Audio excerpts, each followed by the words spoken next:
Hi, welcome to the Random Hour. I'm Kyle, and as always, I'm joined with Devin of More Sports. And today we have a special guest. We're interviewing a indie podcast known as Gayish. They talk about queer topics, everything from BDSM, D&D to paleontology. Welcome.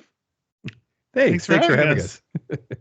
I get really nervous whenever anybody's like naming off the topics that we've done on the show. I'm like, oh, do you know what you're getting yourself into? Like, did you pre-vet these or are you selecting them at random? Because you can get yourself in trouble. Yep. Oh, yeah. I had fun with it. So we were making the description for this episode. I went ahead and made it, and I was having fun with it. So I put like some of the most random things that you've talked about.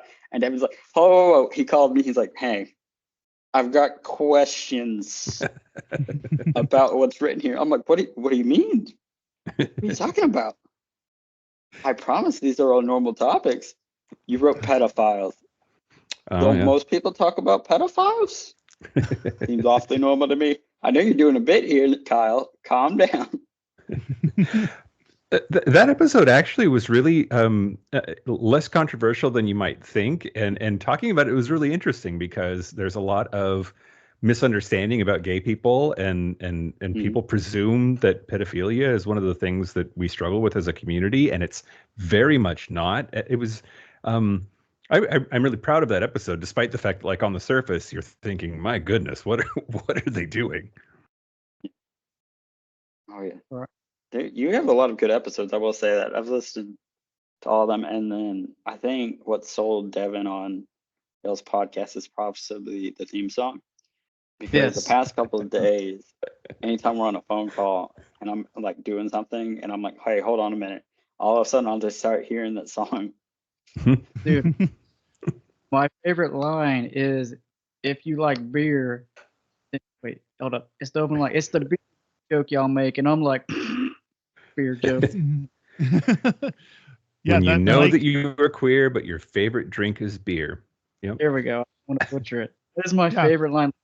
I'm sitting in class. I'm like, and the kids are like, Coach Dev, what are you doing? I'm like, I'm singing my new favorite song right now. Yeah, Mike wrote and sings the theme song. I love it. It's catchy, man. I love it. Yeah, it's an earworm, that's for sure.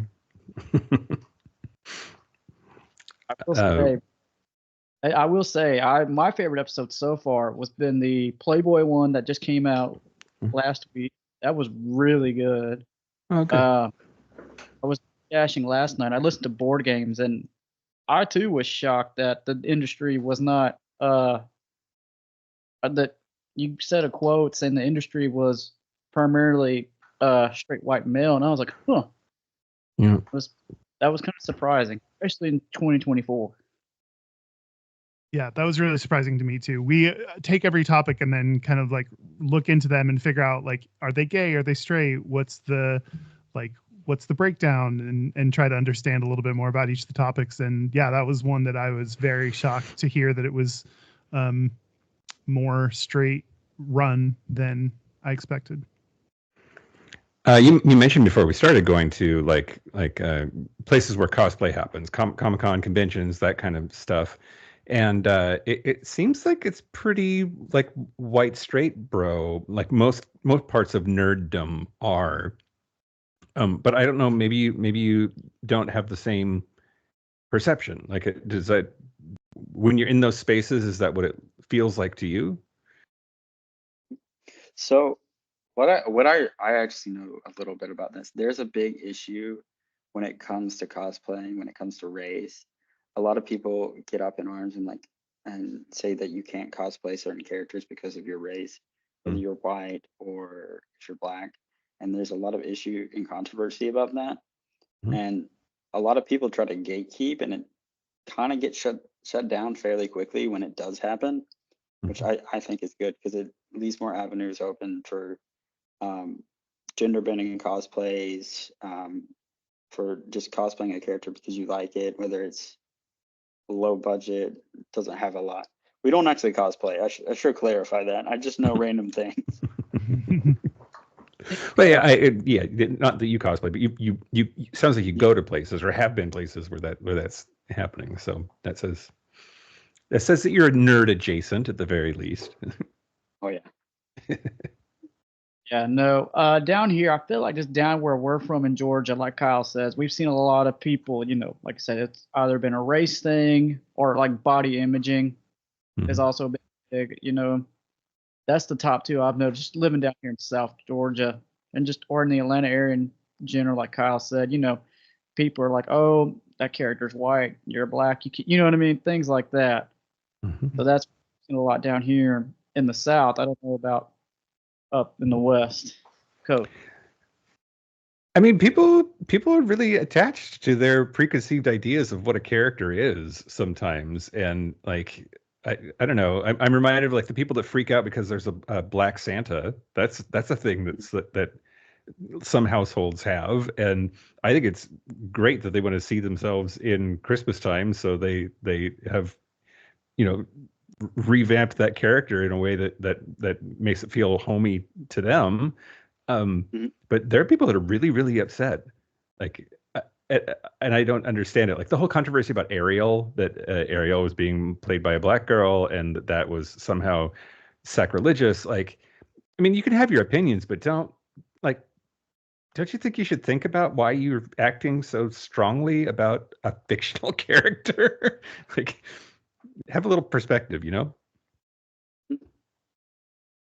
lot of it's a fictional character, and I feel like Hamilton's a good example where it's a creative choice. It's not a documentary on the character. It's just a creative idea of that.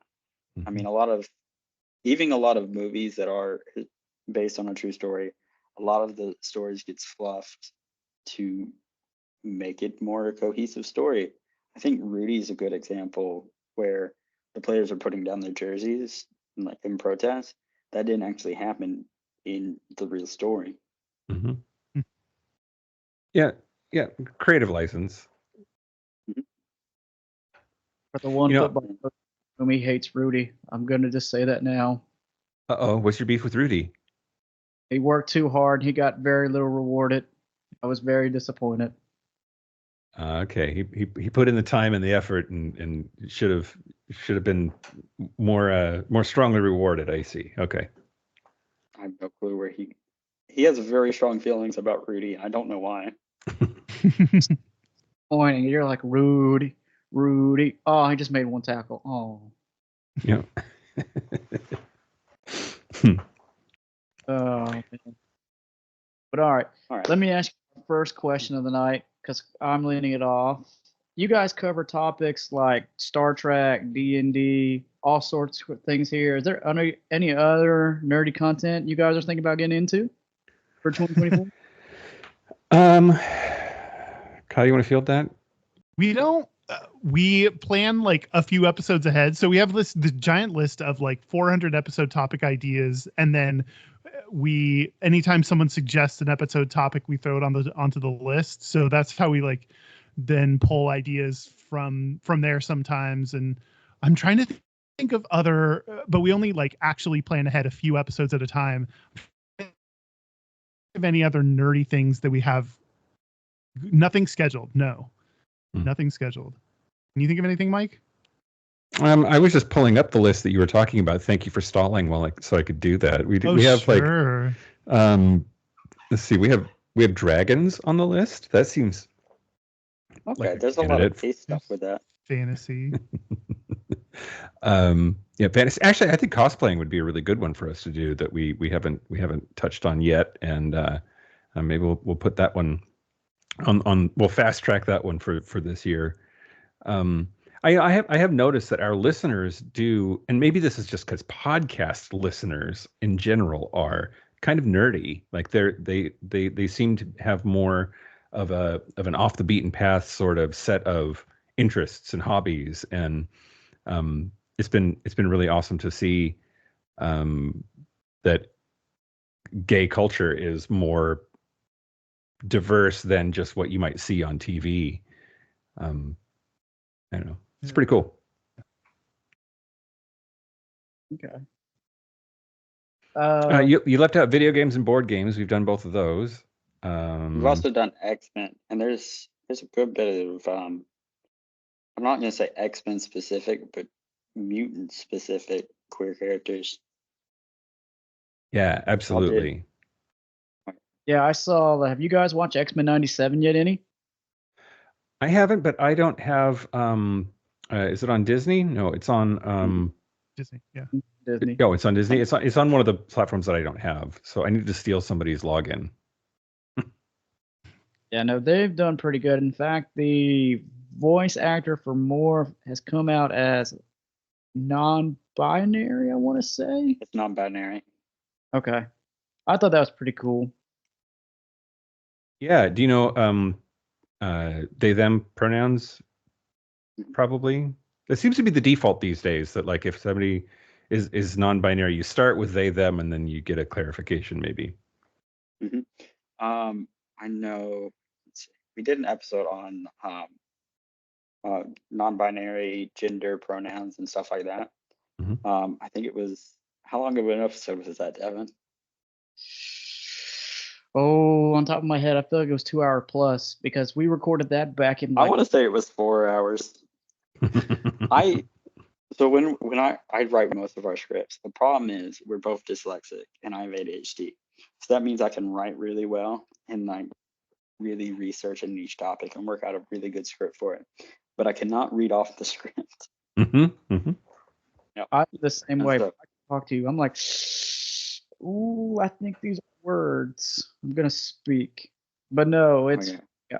Before I got into coaching full time, I had a coworker that I identified as non-binary, and they use their pronouns. And this was back in 2019. Oh.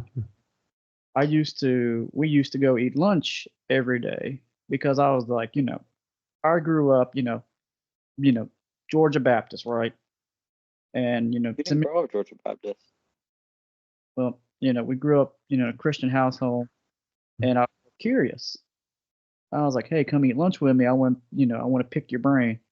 They loved it every day. Used to eat lunch every Friday because they were like, I like that you let me speak. I'm like, I'm just trying to figure out how I'm always like, the coach in me wants to know, how do you operate?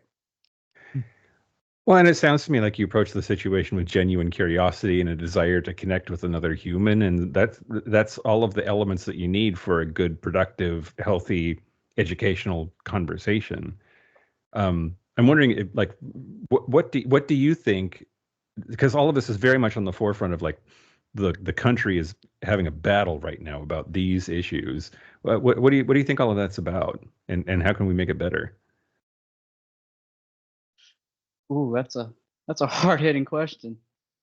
So I have a degree in ecology. This is going to sound weird, but stick with me. So I like where you're going. This is good.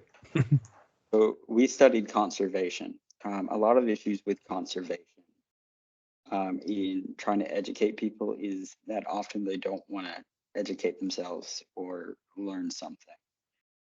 They don't really like getting out of their comfort zone and learning something new that they don't think they need because it's not particularly about them. So sometimes you have to spin it in a way that seems like it's about them to make them care more. And then sometimes the conservation effort doesn't always go the way you hope because they're not really willing to make that effort. Conservation of predatory animals often comes into a big play with like wolves, lynx, bobcats, stuff like that, because they see it as, oh, it's threatening my chickens or it's threatening my livestock. So I'm going to kill it to protect my things. And so you can run into a lot of issues with conservation that way. That worked. From a coaching perspective, because I have my degree in sports management, and we were taught, as a coach, and just coaching college. I coached college ball for about 3 years before I came down here in high school, and I worked with kids all over the country, from Georgia, Nebraska to California, and so from a coaching standpoint, you bring them in, you teach them the culture, and you still love them the same, no matter what walks of life. You treat them like your own kids, and understand I'm trying not to go on a rant here. You're good. If a kid knows that you truly love them, go through a walk, and that's how I view it. Yeah. It's it's unfortunate how many people in the queer community, whatever stripe, end up losing their family because people can't seem to hold on to that basic tenet that like your job is to love your kid. There's a lot of really sad stories out there of people who just can't get past it, whatever it is, and disown their own child over just their sexuality or their gender, or it's really disheartening. Yeah, you would think the love for your child would win out over anything else, and sometimes that doesn't, and that's really disappointing, and means you're probably not doing a good job being a parent if your love for your child doesn't win out over everything else. And then I feel like where we're at in the Bible Belt, there's a lot of preconceived notions when it comes to like the Bible and stuff. Because I know I grew up in a Southern Baptist household, so the idea is that it's sin and all that. And so a lot of times that Christian ideology wins out over loving for your child, like you said. And sometimes it gets to the point where you're so focused on that you ignore the other doctrines in it, and you ignore the loving your neighbor, taking care of your child, and like ideas of marriage and all that. Where to the point where you're so focused on that issue that you completely isolate everything, and you forget all the other tenets of being kind to others and taking care of them, helping the homeless, for an example. That's a really big problem. You don't help your neighbor. I mean, I do think if God was against gay people or trans people or bi people, that like he would have said more about it. Like there's just a couple of really narrow passages in a few places compared to this like massive book that talks about a lot of stuff that you're supposed to do and not do, and it's like barely mentioned, and yet that's what people want to focus on because it gives them, I think, a sense of power or something. I'm not sure. It's super interesting. From my perspective, a lot of it has to do with the image of like holding up a godly standpoint. And so certain people that I know, their families will isolate them or threaten them with violence, from what I've seen. What are some nerdy stuff you guys are into? I know that you guys, Mike, you're into Star Trek. You're on a Star Trek podcast as well, right? And then I think y'all mentioned that you were recently getting into D&D because one of your producers or your new producer. Go ahead, Kyle. So we've been playing D&D. Actually, Mike brought me into D&D for what, 7-8 years? Long together? time before the podcast, certainly. Before the podcast, yeah. So, Mike and I, Mike had a D&D group, and it was after I broke up with a boyfriend and realized I didn't have any friends. I was like, had put all my time into my boyfriend and not done a good job at like trying to cultivate other friendships. Mike invited me into his D&D group, and so we started playing pretty regularly, and we've been playing with this same group since then. So yeah, it's been quite a while. I never played as a kid or anything. I just heard about it and only started playing as an adult. So I've gone through. I'm on my third character now, and Mike used to be our DM for a while. We have a new DM that's been running our latest campaign that we picked up during the pandemic. Yeah, that's probably the nerdiest thing I do. Twice a year, our D&D group goes to a cabin and just does a lock-in, and we play games and D&D and cook each other food and get hammered. And so that's actually weekend after next. We're going to be up in the mountains just playing D&D and drinking beer and playing board games when we get tired of D&D. Okay. Yeah. Yeah, and I'm a Star Trek. I wouldn't say I'm a super fan, but I'm pretty close. Like I would. I watch a lot of Star Trek, and I Yeah. have a lot of memorabilia, and I host viewing parties. We started Discovery season 5 here a few weeks ago, and Kyle has been a good sport to show up and watch, even though I know he doesn't really care. Whenever it comes on, I'm fine watching it. I'm not like passionate about like Mike is, and then you'll hear like, this one kind of character shows up, and later after the episode, we'll hear, a 20-minute backstory on who that character is and why they matter and what role they played in the something whatever. So, but I like I watched some of Picard. I've watched some of the newer series and enjoyed the stories they told. Okay. I think my favorite part of New Trek, which is actually like the thing that a lot of old school folks hate about it, is that they've really, in Discovery especially, gone out of their way for representation. There are a lot more actors of color. There are a lot more queer characters. Like they really have sort of brought those elements into the show in ways that other incarnations of Star Trek over the decades hasn't. And it's really awesome to watch it and see myself as a gay man in the stories that I love and have loved my whole life. It's pretty great. And then there's that loud contingent on the sidelines that's like, well, why are you changing it? Why's it got to be woke? Why you gotta put all this gay shit in my show? Oh, sorry, I didn't mean to cuss. Okay. Cuss at each other all the time. That's one thing too. We've been friends for like 9 years. So like if you ever just listen to us by ourselves, we talk crazy to each other like all the time. Right. Yeah, currently somebody is running the Twitter and they're kind of having a lot of fun with it. There's a lot of profanity, and they may have badmouthed more sports a couple hours ago. Okay. All right. This person one day ran our Twitter and he tweeted something at 1 a.m. Here's a good day to start your morning with a bitch slap. Like, hey, bro. I literally called him. I said, hey, you just tweeted how to start your day with a bitch slap. Who pissed you off? Like, no, I just got bored. I thought it'd be funny. And he goes, okay.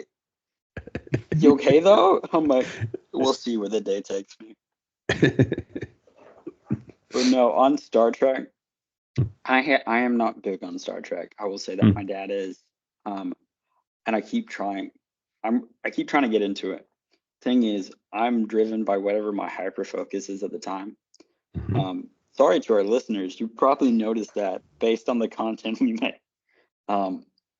But I've noticed that the more promotional stuff I see, the more I do see more representation, just in trailers and stuff that I'm going about, because I'm like, oh yeah, I need to watch that.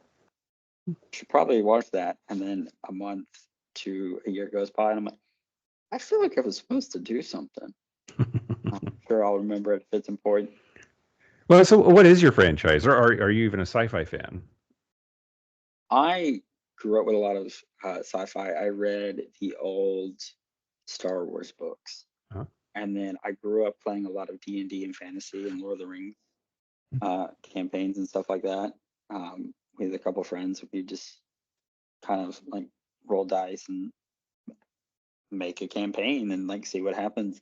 And so we did a lot of that. And then I kind of jump around from franchise to franchise. I kind of like a bit of everything, but there's not a set thing that I like. I really like comic books.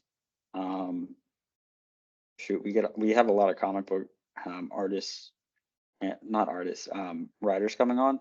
And I'm like super excited about that. And one of them I can't make because of a piano recital I have to go to. And I'm like, I really want to be there, but I can't.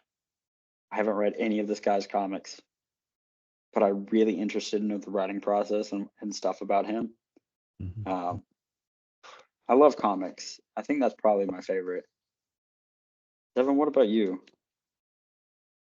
Ooh. So I grew up in a Star Wars home, and the only Star Trek we ever watched was Star Trek Next Generation. Sure. Yeah.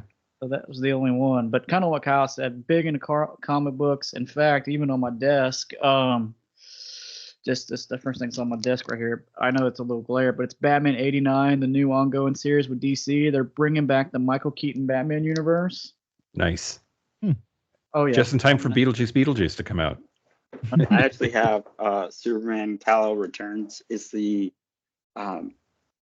continuation of Son of Kal-El, where it's John Kent, and he's trying to save the world while his father's away. And it actually is where I think he's bisexual. John Kent is bisexual in that series, and it's a really good run that I was enjoying. It's ending, and I forget. There's one after this, and that is going to be the new run that they're going to do with him. The comic book nerd in our orbit is our producer Derek. He is like a super fan. He's like, he works out in a Spider-Man top, and he always has a Superman logo necklace on, and he's hardcore about it. And he actually is the one that had us do the X-Men episode here just a couple of weeks ago, because X-Men '97 was coming out, and he's like had a markdown calendar on the wall. He's so excited for like, oh, it's coming. You know what, Kyle? What is, if you had to name a franchise in the nerd category? What do you have? Do you have a favorite? No, because I don't. Like, I've watched Star Wars movies, I've watched Lord of the Rings movies, I've watched some Star Trek. Like, I've kind of watched some things, but there's no like, here's my favorite franchise or anything. Okay, maybe D&D. You liked the D&D movie? Yeah, I like the D&D movie. It was good. Wait, which entertaining. one? The 2000s or the 2020? Okay. Yeah, the one that just came out. Yeah. But that sounds like a right year. Okay. Not the weird fan project one we reviewed back in 2006 on Pop. It was. There was a 2000 and then a 2005, and then I forget the one after that. I think it's 2013. And there's two modern ones. I know a bunch of this because I got bored one day. That's primarily where we're at. If I get bored, Devin comes back, and I wrote in like 5 scripts, and he's like, "What'd you do?" And I was like, "So I made 5 scripts, and you have to tell me what is the answer." And he's like, "Okay." That's like, I'll for editing or contacting people. I'm like, okay. Yep. Talking about Dungeons and Dragons, I'm clearly quite a bit older than y'all, and when I was a kid, even though I wasn't in a particularly religious part of the country, I remember Dungeons and Dragons being strongly condemned by the churches in my community and the folks that were religious. Is that still the case, or was that the case when you were playing? Yes and no. I know better than you, Devin, on this one. So I grew up Southern Baptist, and I went to a private Christian school after elementary school. There are different levels of Christian school. There's the homeschool, there's the private Christian homeschool that's sort of in and out, and then there's full-blown private school, and then there's the preppy private school, and then public school. The further down the list, sometimes Christian private school to homeschool, there's big issues where the satanic panic still comes into play, and the idea of anything involving demons or magic are very demonized. My mom would not let me watch anything, read or watch anything with magic growing up, whether it was Teen Titans or Harry Potter, just because the idea of that being introduced to the household.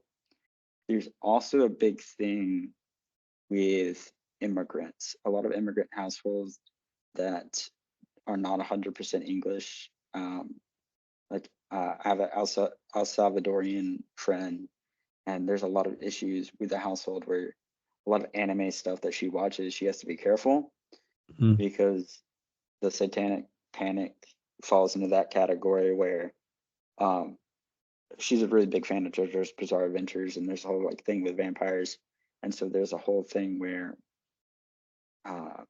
there's issues where she has to like careful how she approaches it with her parents because they won't let her watch it because it has vampires and magic in it. So that comes into play too. Yeah, It's so interesting to me that people could be so afraid of something that's just so clearly fictional. Like it's just for entertainment. Like what? I get it. It's but fear of not understanding, and at the same time, willing ignorance to not understand or take that effort to learn that little bit and get over that hump. Yeah, no. I remember down here, I remember when Pokemon came out and all the Southern Baptist preachers down here in Georgia were like, the Pikachu's the devil. And it's like, yeah. I was allowed to play Pokemon for some reason because the evolution thing was that was a massive thing where people are upset about because it mentions evolution, even though it's not like biological evolution. Going to a private Christian school, we had to take a class on evolution, and it was sold to the point where you had to be like prepared to defend your faith against people that believe in evolution because they're going to try to trick you into believing what they want. So, yeah, there's that.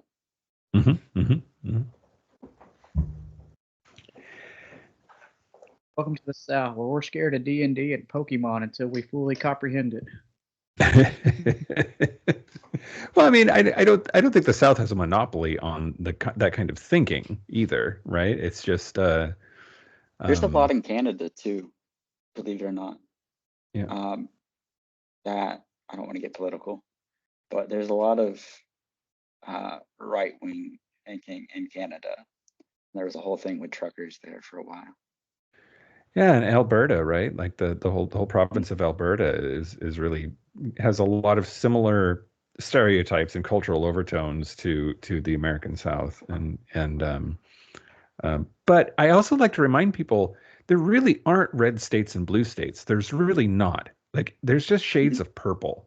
Like even the reddest county here in Washington State is there's still a quarter of the population votes Democrat, and so like it's a misnomer. It's just wrong to say that it's a red county because like 1 in 4 people there vote blue. Like, and it's the same in different ratios, no matter which jurisdiction you look at in the country.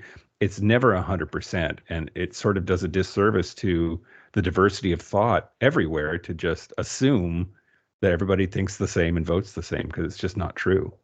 Yeah, there's a lot of black and white thinking that is easier when you're painting a map. It's easier to paint some red and some blue rather than paint shades of colors.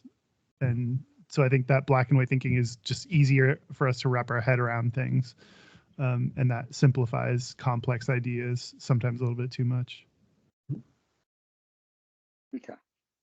Well, on a more topic, on a more lighter topic, Mike, we know you're a fan of beer. What's everybody's drinks of choice around here? Of course, I'm drinking.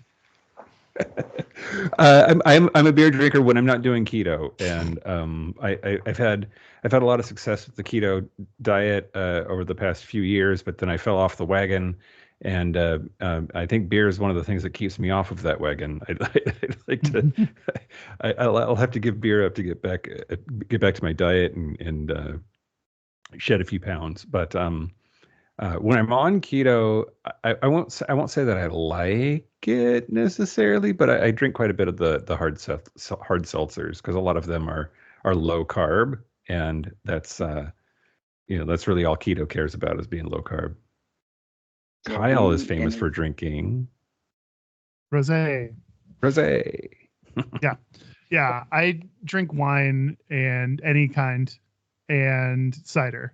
And cider's the thing I get where I get to feel like it almost looks like a beer. So I get to feel like I'm all butch, but I don't have to actually drink a beer because I think beer tastes disgusting. Is is rosé fairly similar to like cider in that way? No. There. No. It's There- like I wine for asked- people who don't actually like wine. Okay.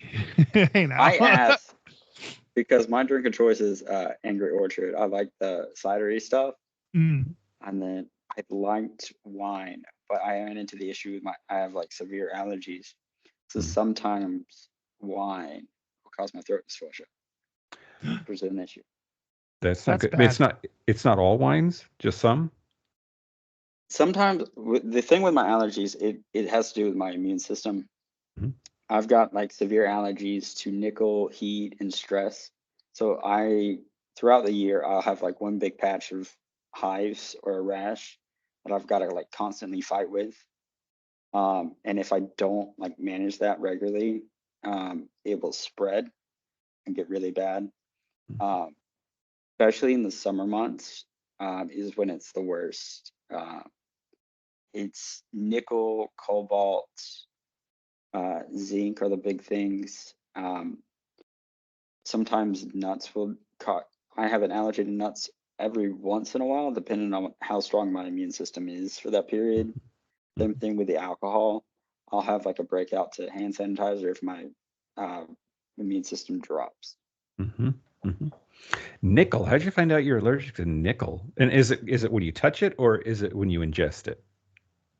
A little bit of both. Uh-huh. So the way it goes, mine's primarily topical. So I work with keys because I do security.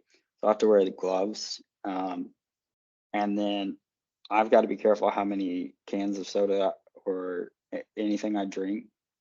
I've got to be careful. I've got to limit contact with them. Doorknobs, keys, coffee machines. There's nickels in anything, whether it's joint replacements or stuff. I can be in contact with it, but I have to severely limit my contact or my immune system will start struggling because it's trying to fight that off as well. That's interesting. Good for you for figuring it out, though. A lot of people have symptoms like that and they never can quite identify exactly what it is in their life that's causing it. So, well, it kind of got to the point where I couldn't ignore it because my entire body was covered in hives and like my eye was full shut and we had no clue what it is. And so my mom's like, here, use some baby shampoo that is Johnson Johnson's. And apparently there was a preservative in it used in 1950s food that's no longer used because such a large percentage of the population is allergic to it. So it only made it worse. And so I was just like covered head to toe. And then so they put me on a steroid. And apparently nickel thing is so common that it's not a big deal. But apparently because of my immune system issues that it's so severe that I have to be really careful because it's like super allergies. There's a better term for that. I do not know at the current time. that sounds it's scary as hell is what it sounds like. So like I'm glad you're here and glad you're managing it. Yep.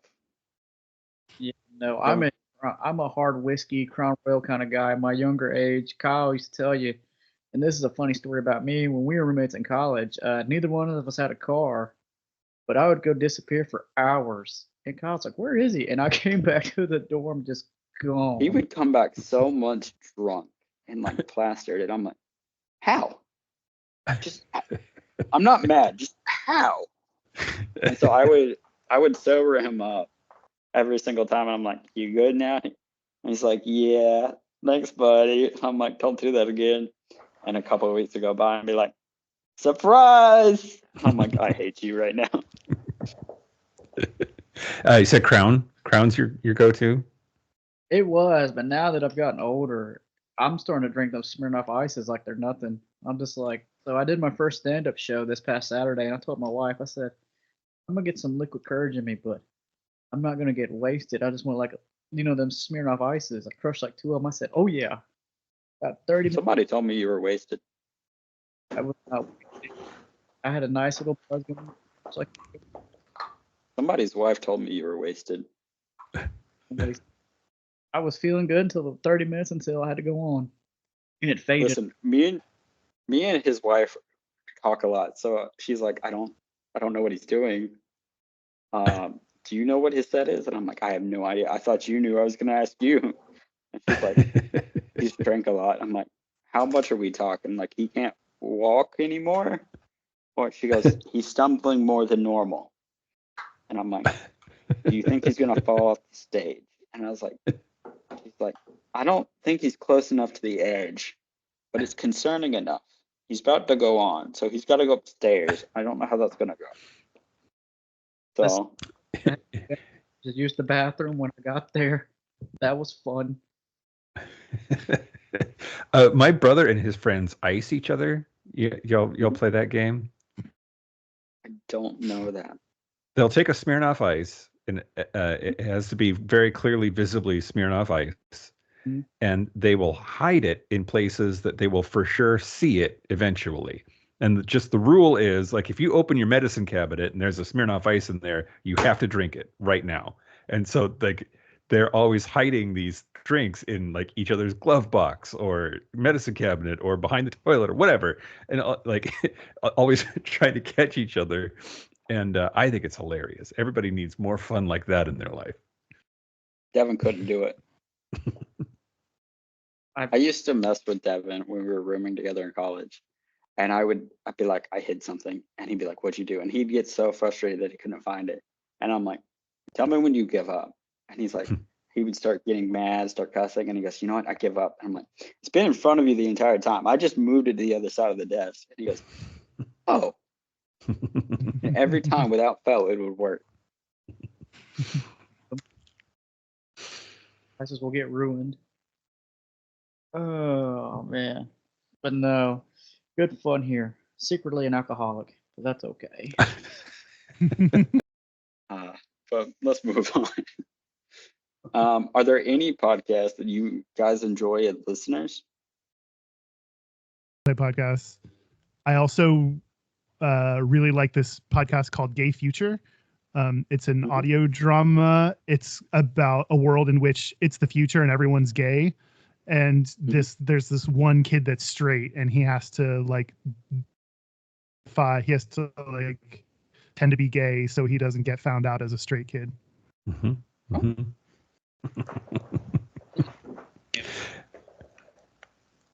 Sorry, what was that? Did you guys mention that in the Playboy episode, or was that a different article that they had posted? I feel like you guys- yeah, no, you're super right. You're super right. It did come up in the Playboy episode. The very first mention of homosexuality in Playboy magazine was back in the 50s, and it was a short story by an author who had written more or less a short story that was the same premise, right? Like, there's a future in which straight people are, it's illegal to be straight, and they're harassed and they lose their jobs, and it's this big shame. And Hugh Hefner, the founder of Playboy, defended that and said that he wanted to make the point that discrimination against gay people was wrong. And yeah, Kyle talked about that podcast because the similarities. I would say that the podcast is more fun, though. It's a little less dark. It's really funny too. Yep. I, as a listener, have always been a fan of My Brother and Me and The Adventure Zone. Those are the McElroy brothers. I think they're amazing and hilarious. I like their YouTube series too. There's Monster Factory. If you've ever watched it, it's absolutely hilarious, where they just do the character creation screen to try to make the most hideous, horrific thing that they can out of whatever the tools are that they were provided. But I, like a lot of people, the pandemic happened and I started working from home. And because I wasn't commuting, I stopped listening to podcasts. Like, to me, podcasting is like on the bus or behind the wheel is where my brain wants to consume podcast content. And I commute so much less now. I listen to a lot less now. And it's a shame, though, because it's such a great medium and there's a lot of really good podcasts out there. Okay. Yeah, I know I listen to a lot of podcasts because I'm at work a lot, and so I'm just walking around. I'm like, might as well listen to something while you're walking, or play Pokemon Go. And so I've been binging Wonderful, and I'm on like episode 123, and they, weirdly enough, it's in the point where they're in the pandemic, and Griffin says the exact same thing you just said. He's like, I'm not listening to as many podcasts because I'm not commuting as much anymore. Mm-hmm. And so it's just crazy. Yep. Yeah. I think everybody has their like thing that they do when they're listening. And yeah, I don't know. So much time at home, not interacting with other humans, desperate for the sound of other people's voices. Mm-hmm. Sorry, Kyle. It's funny when binging old podcasts and you always are like looking at the date stamp to be like, when are we going to get to the pandemic and what are you going to say about it? Like you go through the pandemic years with them all over again. It's just it's a fun little treat you get when binging podcasts. Oh yeah. All right. Let's see. What has been your favorite topic you've covered on an episode so far?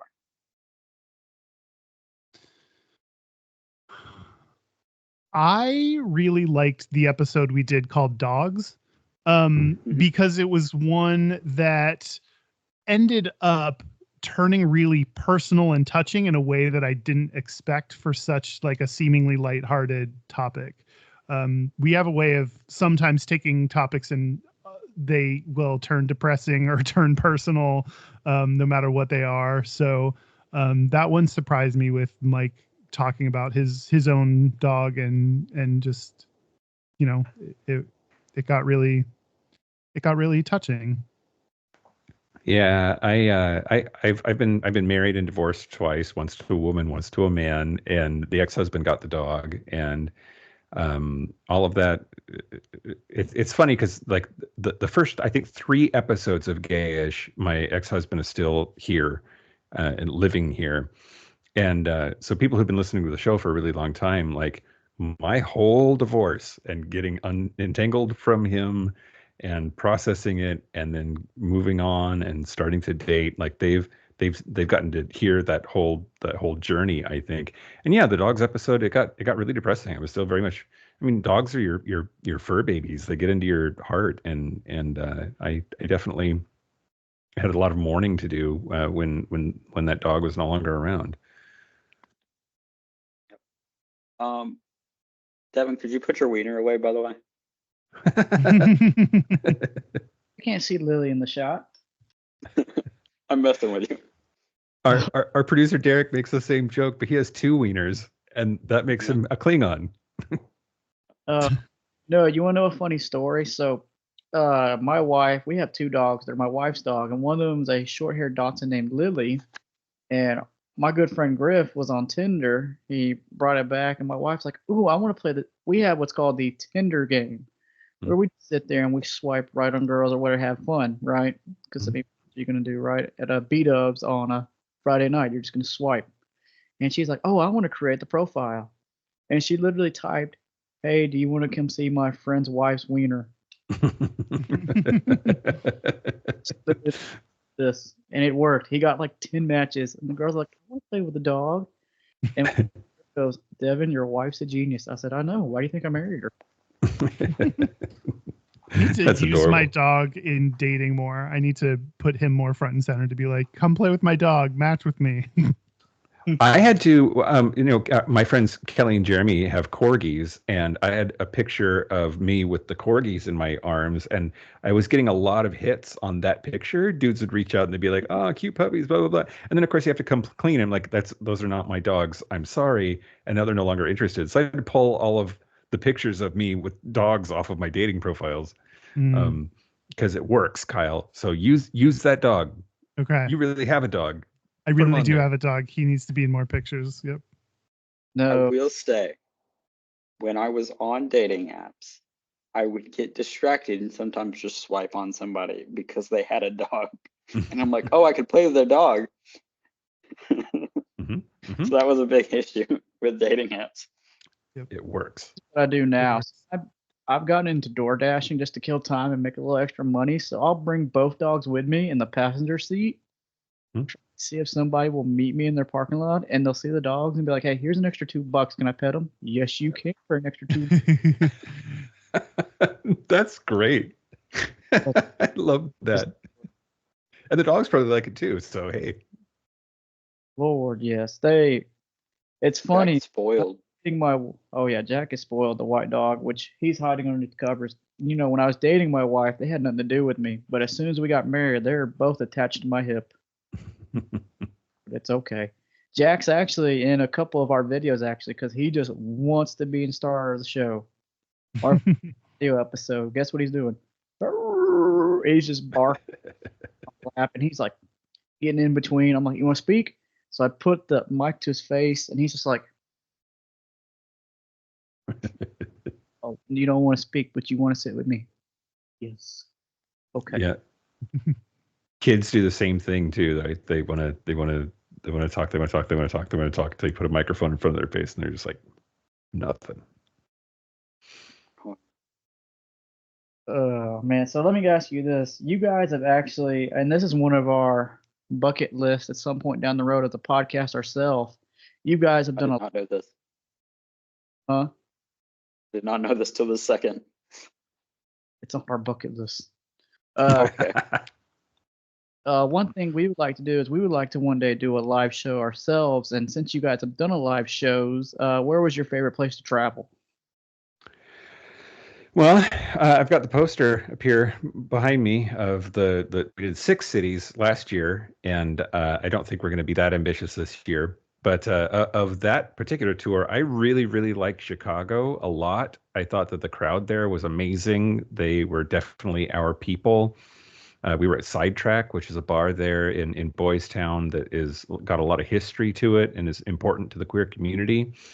In fact, there's a documentary on Peacock about the owners of that bar.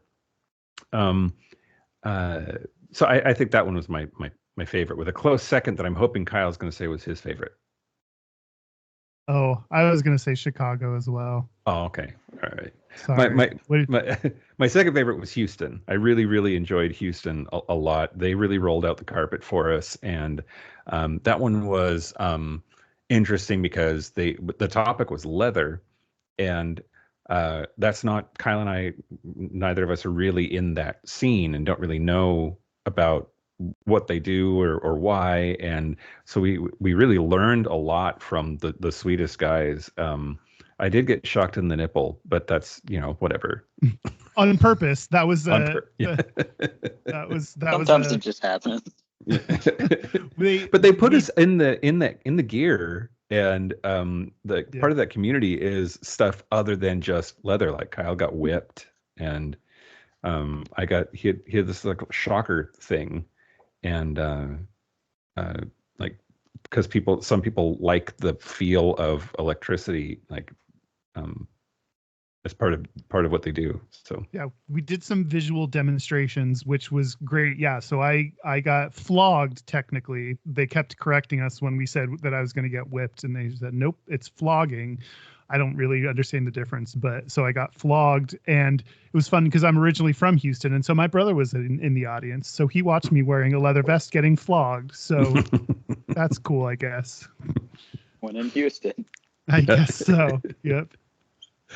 Yeah. Is the flog the one with like kind of like a miniature nine tails where it's a bunch of little bits, or is it the paddle? No, it's the one with like the cat o' nine tails. Okay. Kind of thing. Not like a riding crop. A riding crop is like a stick with a little stick and then the bit at the end. Yeah, that's a riding crop. Yeah, this was like a handle with a bunch of tails on it. Mm-hmm. Like the flappy thing. Yeah. My advice, not that you asked for it, but my advice for a live show is do what we did for our very first live show, which was we just invited our friends. We invited like 40 of people that we knew that we could count on to show up, and just got a room and did it that way. Friendly crowd, asked them for their feedback and their help, and it was really, I think, a confidence booster for us at that stage of our development, and trying to figure out like how do live shows work and how do we want to do them and what are the things to consider. So start with a group of friends. Yeah. Okay.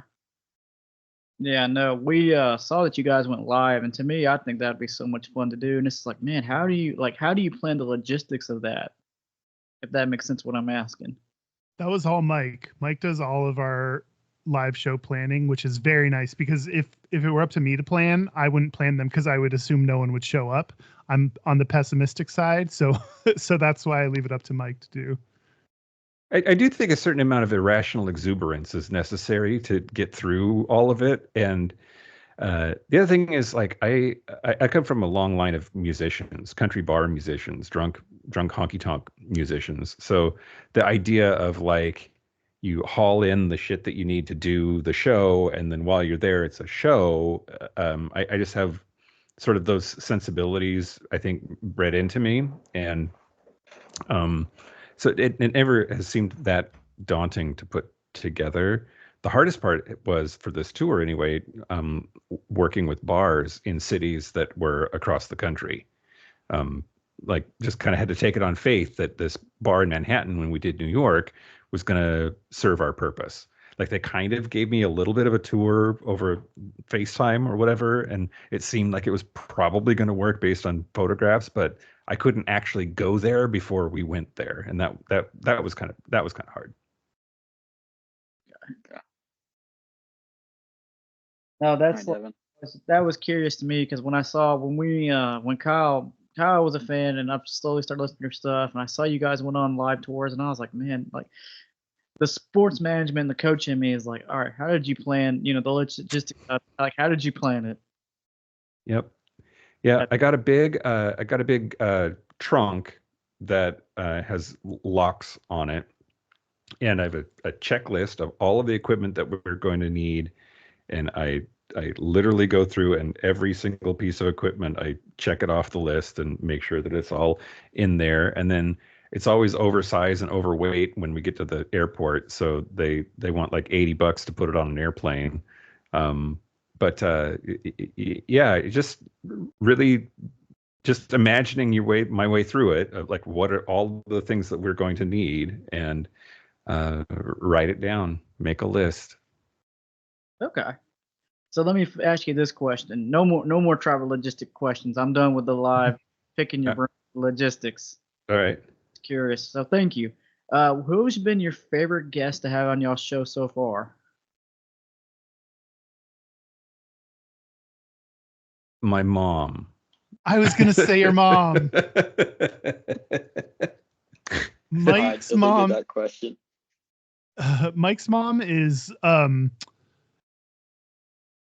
ecstatic. She is always very excited to be on. She has a lot of energy. She curses and drinks with the best of them.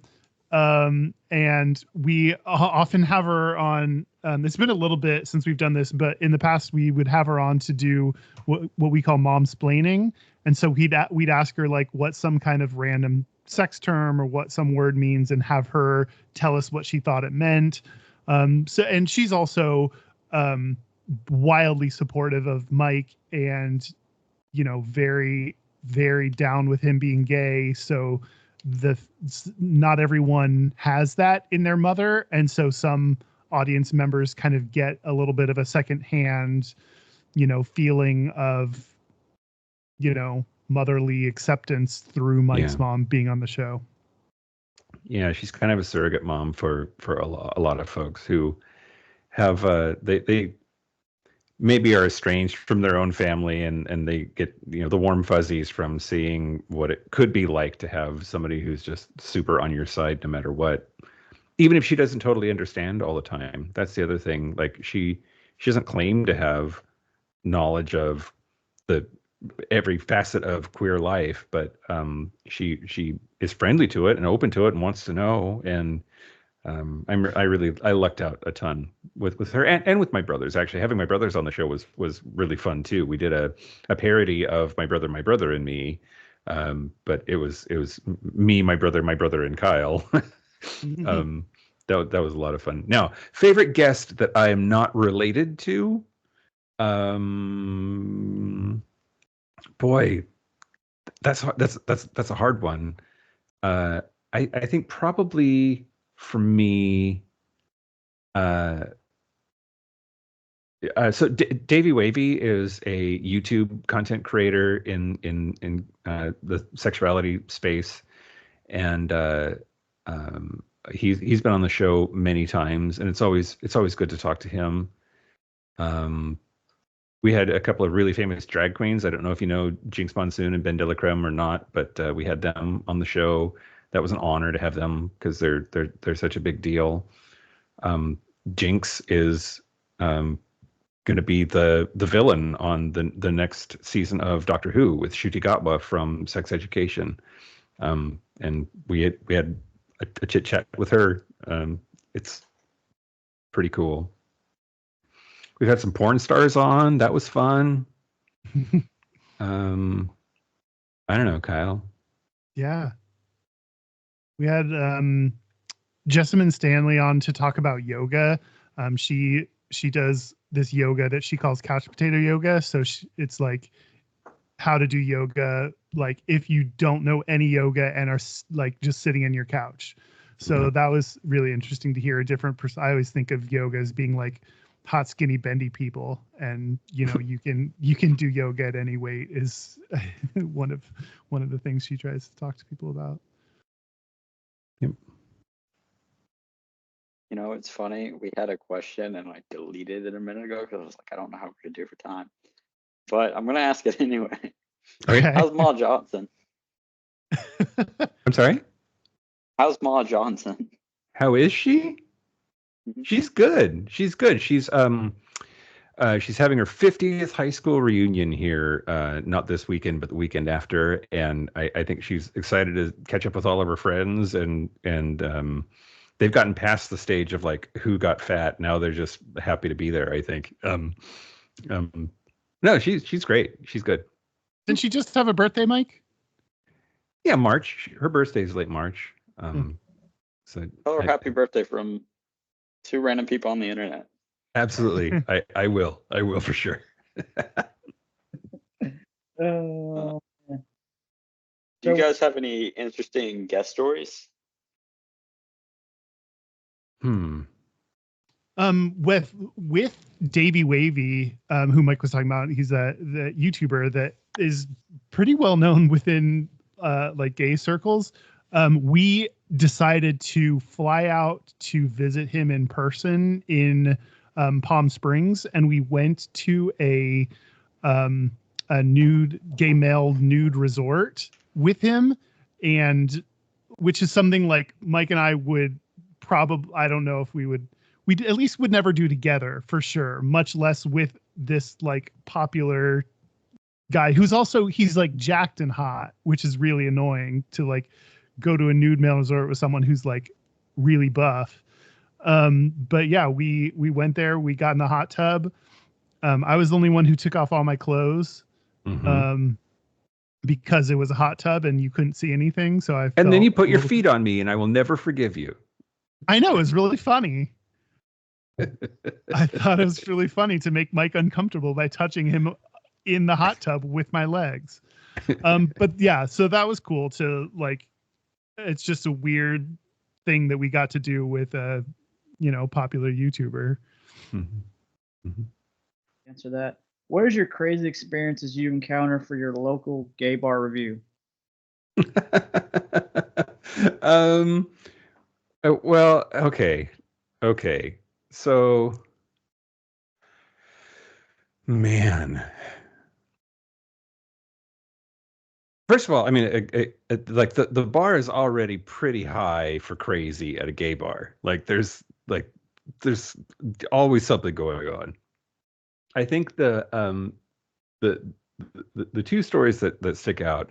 There's this bar called the New Jalisco, and it's in downtown LA. Kyle happened to be there for that one too, and it was when we were doing our LA show. Is that true? Am I lying to you? I think that's right. Yeah. You were there. Yeah, we were down there for our LA show, and we went to this bar, and it doesn't make sense. Like it doesn't seem like it's in the right place to be a gay bar. The front doesn't look like that gay really, and then you go in, And then it gets really gay because there's a bunch of go-go boys. There's just like a herd of boys wearing nothing but Speedos, like hanging out, dancing, touching you, saying hello, very handsy, kind of uncomfortably so. And then you keep looking, and there's like, I don't know, a quinceañera or something going on. There's like all of these like middle-aged looking Hispanic folks in like farm clothing and dancing, and it's just so confusing. It's the most confusing fever dream gay bar I've ever been to. None of it made sense at all. Yeah, it was a lot of fun though. I gave that boy some money. I got a very weird question. How much do you know about Hispanic community? Because there's like this whole subgenre of country music, Hispanic country music, and it's like really big apparently. And I didn't know about it until my friend told me about it. Yeah, I mean a little bit in Eastern Washington. We have a lot of migrant farm workers that are like a big part of the culture there, and my high school class was about a third Hispanic, and most of them were, first generation folks. So yeah, I'm aware of that. What was different here though is it was like Hispanic country line dancing stuff, but also with someone lip syncing the song in drag. Like there were like, yeah. But it was insane, and I loved it. Okay. Yeah, my friend Silly is like super big. She hates country music, and then she discovered Hispanic country music, and so she was like, "I'm from El Salvador, but this thing slaps."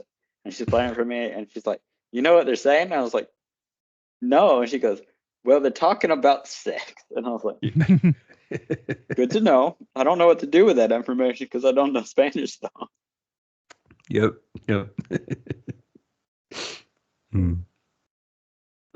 What are some if I can read, what podcasting advice would you give to someone just starting out that you wish you knew when you started?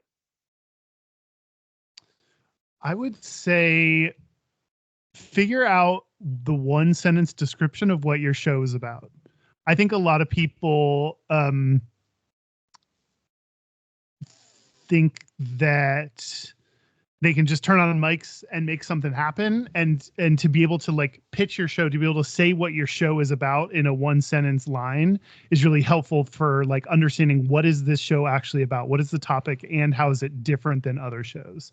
When we talk about our show, we say that our show is a podcast about gay stereotypes, and that's like a pretty simple one sentence description to explain what it is we do and why it's different than other gay podcasts and why it may be like a unique thing to listen to.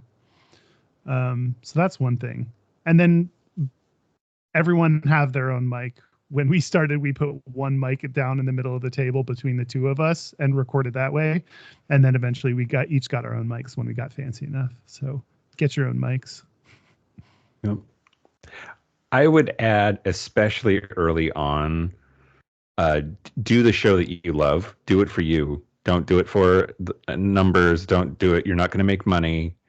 It's gonna take a while. So you might as well have fun and do the show that you want to make, and be true to yourself instead of chasing something that's pretty impossible to make happen.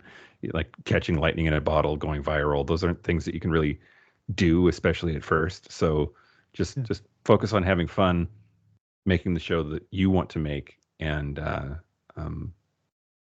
I think also like be consistent. That's the other thing. There's a lot of pod fading, right? Where a podcast will put out a bunch of episodes and start to build a following, and that's about when they get tired and maybe don't hit their deadlines, or they'll skip a few weeks or whatever. Yeah, I think a lot of people expect to be able to grow a following within like 3 episodes or something, and it's the long game. Like if you're expecting that you can put out 3, 5, 10 episodes and get a following, that's just not how it works. So you have to be consistent. You have to just slowly, steadily grow over time. And I think that's what we've done. But yeah, it's taken a long time to build up the following that we have. All right, so here on the Random Hour, hence the name, we always throw our guests like a random fun question. Mm-hmm. Your last meal. That's so ominous.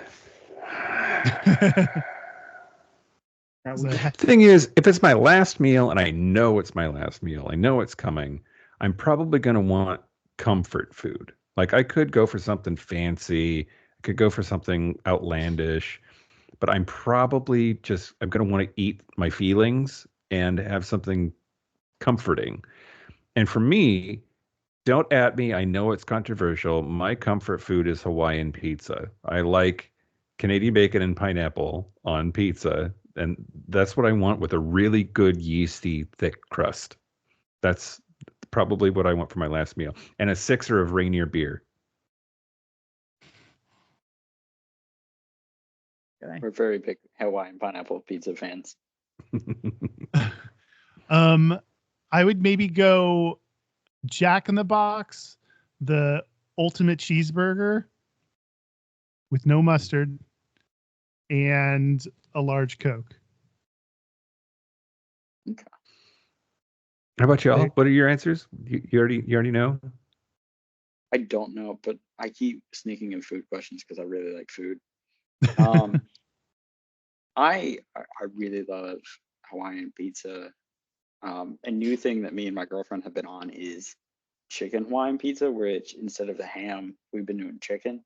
Mm. And depending on how the chicken's cooked, it's really good.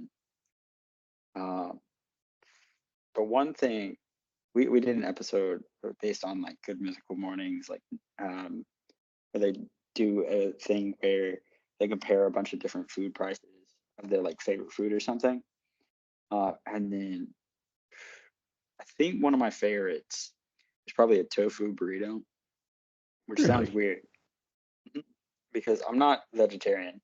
But as we keep doing these things, I keep like pointing, like saying tofu or something, and it does not help the case, not prove that I'm not.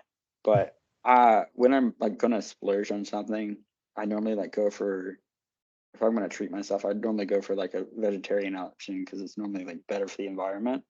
Mm-hmm. And so one of my favorites is like a tofu burrito. I'm gonna go with the not the most craziest answer, pretty basic. I'm a big Zaxby's fan, so I'm getting the Nibblers, which that's similar to for you guys Canes. Shout out to DJ Hamsterdam for explaining what Raising Canes is for us. Yeah. Let's go. Yeah. Okay. All right. I like that. I thought you were gonna say lasagna or mac and cheese. No. Lasagna, mac and cheese. See, these are comfort foods. You guys got it dialed in. I think that's the right answer. So we went to a casino with one of our friends, and he, I just drank the whole time because I was like, I know how to count cards. I'm not gonna play, and I would whisper to them like, "Hey, you're gonna win the next two hands and then lose," and then they'd be like, "No, I'm not," and then that it would happen, and like Devin would be like, "Okay, I'm leaving. Let's go get a drink, buddy," and our other friend would keep going, and then get really bummed out that he lost all that money. Even though I'd be like, "Hey, man, you need to stop. You're not gonna do good. You're gonna lose like the next three hands, win one, and then lose the rest." Yeah. It would happen. And yeah. But one day Devin saw this Guy Fieri thing and he's like, "Man, I really want steak. I've been wanting steak for a while." So we go to this fancy restaurant and we're like, "Are you sure you want steak?" He's like, "Yeah, I really like steak. I really want steak. I've been wanting it for a while. Let's go get steak." So we're going to this restaurant and it was really expensive. And we're like, it's expensive. Devin goes, "It's time to order." Devin goes, "I would like the mac and cheese burger." And we look at him like we were about to kill him. And we're like, "You want a burger?" He goes, "Yeah, it looked good." And I like mac and cheese. And I was like, Devin, we could have gone anywhere to get a burger, and you decided to get it here. And he goes, it had mac and cheese. I think that was the right choice. Go for it. Not for that price. Don't let anybody hold you down. You want what you want when you want it in the moment. Everybody can. I'm gonna Everybody bully can for him deal. for it because it's my job as his friend. He was weeks. He would send me pictures of Guy Fieri. He's like, "You did this," and so I'd get random texts of pictures of Guy Fieri. I'm like, I deserve this. Yeah, so every single day for about a month, I just sent him a random picture of Guy Fieri. And it started out normal, and it got to the point where it was just more and more weird pictures of Guy Fieri. And he's like, wait, where did you even find this? And I was like, the internet is a magical place. Yeah. Whew. Sorry, that was a memory lane. What is some advice you guys could give to your younger selves if you could sit down with your younger self today? Just one little quick quote you could say. Ooh. You're definitely gay. I spent so long wishing that I wasn't or hoping that I would grow out of it. And I think I wasted a lot of time with that, like clinging on to that hope. And that made me stay in the closet for longer than I could have if I just knew, like, you're definitely gay. And then I could have maybe come out earlier and started being my more authentic self earlier and, you know, started telling people earlier. And I think I could have avoided a lot of heartache and wasted time had I known that. I have a similar answer that I would just say, because I knew that I was gay. I just didn't want to be. I didn't come out until I was 30. I got married to a woman, blah, blah, blah. I would just want to say to my younger self, everyone who matters is going to be fine. Everyone who matters, when you come out, everyone who matters is going to be fine. And I really lucked out. I'm very privileged and lucky to have had that be true. Okay. Hi everybody, Devin here. So this is embarrassing, but the last 10 minutes of the interview, got corrupted, but luckily right where this ends is where we actually wrapped everything up. A huge shout out to Gayish for coming on our podcast. It was great having him. It was fun having him. Great to network with them. But hey, make sure you follow them on their social medias on Gayish. You can listen to their podcast wherever you listen to your podcasts. Of course, they have their YouTube channel, Gayish as well, where you can listen to episodes and original content as well. And don't forget, we have our stuff here. You know, we have Popcorn Buckets where we review a movie every Sunday, and then a more sports podcast. And of course, we have our YouTube channel, Random Incorporated, and follow us on social medias, Rando Corporate 1 on Twitter, and then on Instagram is Rando Boys. And until next time, guys, have a wonderful day.